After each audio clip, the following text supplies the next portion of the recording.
நியூஸ்ன்னு எல்லாருக்குமே தெரியும். நேற்று நடந்த அந்த டெல்லியில் பாம் பிளாஸ்ட் ஆயிடுச்சு. அதுக்கான ரொம்ப பரபரப்பாக நேற்றுலேருந்து இப்போ வரைக்கும் அது ஒரு செய்தியாக தான் இருக்குது. இது வரைக்கும் 8 பேர் இறந்துருக்காங்க. 10க்கும் மேலும் பலிப்பட்டு ஹாஸ்பிட்டலில் அட்மிட் பண்ணியிருக்காங்க காயமடைஞ்சு. ஸோ இது எதனால் ஆயிடுச்சு, இவங்க யார் அப்படின்றதெல்லாம் பார்த்திங்கன்னா ஒன்று ஒன்றா விசாரிச்சுட்டு தான் இருக்காங்க. இல்லை முக்கியமான காரணம் பார்த்திங்கன்னா உமர்ன்றவர் வந்து பார்த்திங்கன்னா ஹரியானாவில் டாக்டர் கல்லூரியில் படிச்சுட்ருக்காரு. அவர் எப்படி இங்கே டெல்லிக்கு வந்தார், என்ன காரணத்துக்கு வந்தார், என்ன பர்பஸ்ஸு, இங்கே யாரா ரிலேட்டிவ் இருக்காங்களா, அது மாதிரி நிறைய கோணத்தில் விசாரிக்கிறாங்க. ஏன்னா அவர் அங்கேருந்து ஹரியானாவிலேருந்து காரில் தான் வந்திருக்காரு, I-20 உண்டாயில். அங்கேருந்து FNOL, அதாவது பார்த்திங்கன்னா ஆன்மியம், அது ஒரு கெமிக்கலு, டெட்டனேட்டர், அது எல்லாமே போட்டு பெட்ரோலில் ஃபில் பண்ணி அதுக்கான ஆப்ஷன் எல்லாமே பண்ணி அங்கேருந்து வந்திருக்காரு.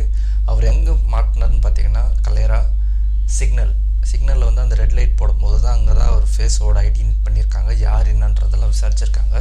ஸோ அங்கே அது இல்லாமல் இருந்தால் கடைசி வரைக்கும் யாருனே தெரிஞ்சிருக்காது.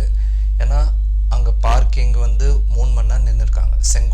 டெல்லி செங்கோட்டையில் தான் இந்த இஷ்யூ நடந்துச்சு. ஸோ அங்கே பார்த்தீங்கன்னா 3 மணி நேரம் பார்க்கிங்கில் வெயிட் பண்ணிட்டு தான் ஈவினிங் டைமில் தான் அந்த கார் எடுத்துகிட்டு அப்படியே பொறுமையாக போயிருக்காங்க. அதாவது கூட்டமாக இருக்கிற இடத்துல பார்த்து பிளாஸ்ட் பண்ணுன்றது தான் அவங்க டார்கெட்டு. இது இயற்கையாக நடந்ததா இல்லை பிளானிங்கான்றது 50% பிளானிங்காக இருக்குது, 50% ஒரு வேளை பெட்ரோல் லீக் ஆகிட்டு வெடிஞ்சிருக்கலாம்ன்ற கோணத்தில் விசாரிக்கிறாங்க. ஸோ ஃபஸ்ட்டு அந்த 3 மணி நேரம் எதுக்கு வெயிட் பண்ணலாம், அந்த வெயிட் பண்ணதுக்கு அப்புறம் எதுக்கு சிக்னல்லேருந்து பொறுமையாக போகிறது. மேக்ஸிமம் பார்த்திங்கன்னா இந்த டைமிங் பார்த்திங்கன்னா 6:30 7 o'clock தான் நடந்திருக்கு. அதாவது 6:55 அது மாதிரி சம்திங் அது மாதிரி டைமில் தான். ஸோ அப்போ தான் அந்த பிளாஸ்ட் ஆகிருக்கு. வெடித்த உடனே அது உடல் பாகங்கள்லாம் இருக்குது இல்லையா, வெடித்த உடனே செதறி பக்கத்தில் இருக்கிற கீர் எல்லாருக்கும் அடி, அந்த க்ரௌடில் இருக்கிறவங்களுக்கும் அடி, எல்லாருமே இமீடியட்டாக போய் ஹாஸ்பிட்டலில் அட்மிட் பண்ணியிருக்காங்க. இதில் 8 பேர் தான் இப்போதைக்கு 8-10 அது மாதிரி சம்திங் இறந்துருக்காங்க. ஸோ அவங்க குடும்பத்துக்கு வெறி இரங்கல் தெரிவிச்சுக்கிறோம்.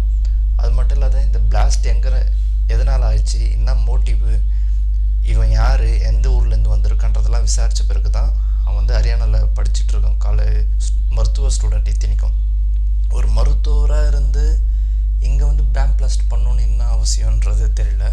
ஸோ அது மட்டும் இல்லாத டெல்லி போலீஸ் போய் அங்கேயும் விசாரிச்சிட்ருக்காங்க.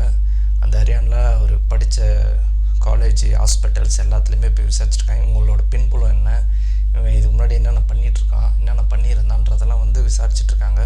அவங்க குடும்பத்தில் அம்மா, அவங்களோட ரிலேட்டிவ்ஸ்லாம் எல்லாருமே கைது பண்ணியாச்சு. ஸோ இது என்ன மோட்டிவ்